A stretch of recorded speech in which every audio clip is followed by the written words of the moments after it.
Iran militarily week হয়ে গেছে, এতে কোনো সন্দেহ নেই। ইরানের এয়ার ডিফেন্স খারাপ হয়ে গেছে, ইসরায়েলের ফাইটার এয়ারক্রাফটরা ভেতরে ঢুকে যা ইচ্ছে তাই করছে, এবং ইরানের কিন্তু মিসাইল ক্যাপাবিলিটি এখনো আছে। ইরানের মিসাইল বানাবার ক্ষমতা আছে, ইরানের নিউক্লিয়ার ক্যাপাবিলিটি আছে, এবং তার থেকেও বেশি বড় কথা, একটা বড় জনসংখ্যা আছে যারা ডাইরেক্টলি প্রক্সিস মানে টেররিজমের সাথে রিলেটেড, এবং এরা ছড়িয়ে ছিটিয়ে আছে।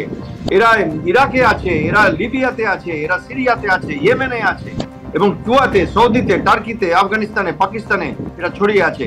এবং আমাদের দেশেও যদি দেখেন, শিয়া মুসলিমের পপুলেশন 4 কোটির মতো, এবং পৃথিবীতে ইরান, ইরাক, লিবিয়া, সিরিয়া এগুলোতে অনেক শিয়া মুসলিম আছে। হয়তো একটা সময় এমনও আসবে যে প্রথম দিকে শিয়া মুসলিম আন্দোলনটা শুরু করবে, এবং তারপরে হয়তো ব্যাপারটা একটা কমপ্লিট মুসলিম ওয়ার্ল্ডের দিকেও ঘটে যেতে পারে। এটা ডিপেন্ড করছে ইরান কাকে কাকে টার্গেট করবে। কিছুদিন ধরে আমেরিকার বিরুদ্ধে রাষ্ট্রপুঞ্জ অন্যান্য মেম্বারসদের থেকেও কথা বেরাচ্ছে, যেমন ফ্রান্স ওপেনলি বলেছে যে আমরা এটাকে পছন্দ করছি না। জার্মানি আজকে দেখলাম যে এম্বাসি ওখান থেকে সরিয়ে দিয়েছে। গতকাল অস্ট্রেলিয়ার এম্বাসি ওখান থেকে ইরান থেকে হটিয়ে দিয়েছে। এরা এখন ভয় পাচ্ছে যে এদের দেশেও কিছু ডোমেস্টিক পলিসিস আছে, এদের দেশের ভোট ব্যাংক পলিটিক্সও হয়। চায়না, রাশিয়া যারা অ্যান্টি ইউএস স্টান্স নিয়ে থাকে, তারা এইটাতে ঘোলা জলে মাছ ধরবে, এটাতে কোনো সন্দেহ রাখছি না আমি। এবং চায়না হয়তো তাইওয়ানের দিকে এরা এগাবে, এমনও হতে পারে হয়তো ইন্ডিয়ার সাথে একটা কিছু বোঝাপড়া করে নিতে পারে।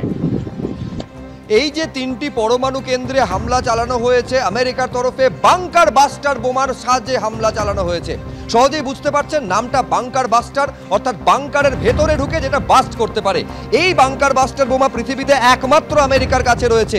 B-2 বোমারু বিমান দিয়ে এই বাংকার বাস্টার চার্জ করা হয়েছে। ওজন প্রায় 14,000 কেজি। ভূগর্ভের নিচে থাকা বাংকার গুঁড়িয়ে দিতে পারে আমেরিকার বিধ্বংসী বোমা। B-2 বোম্বার থেকে ফেলা হয়েছে বাংকার বাস্টার। এই বাংকার বাস্টার এর অন্য নাম GBU-57। আমেরিকার অস্ত্র ভাণ্ডারের সবচেয়ে শক্তিশালী বোমা এটি। মাটির 200 ফুট নিচে থাকা লক্ষ্যবস্তুকে চিহ্নিত করে তা ধূলিসাৎ করে দিতে সক্ষম। এক একটি বোমার ওজন প্রায় 14,000 কেজি।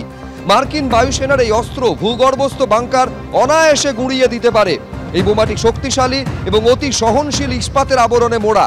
পাথর বা কংক্রিটের তৈরি ভূগর্ভস্থ কোনো পরিকাঠামোকে অনায়াসে ধ্বংস করে দিতে পারে। মাটিতে পড়ার পরেও বিস্ফোরক সক্রিয় হয় না, মাটির গভীরে যাওয়ার পর সক্রিয় হয় বিস্ফোরক, তারপর ঘটে যায় বিস্ফোরণ। এই বিস্ফোরণের ফলে ধ্বংসের অভিঘাত অনেক বেশি হয়।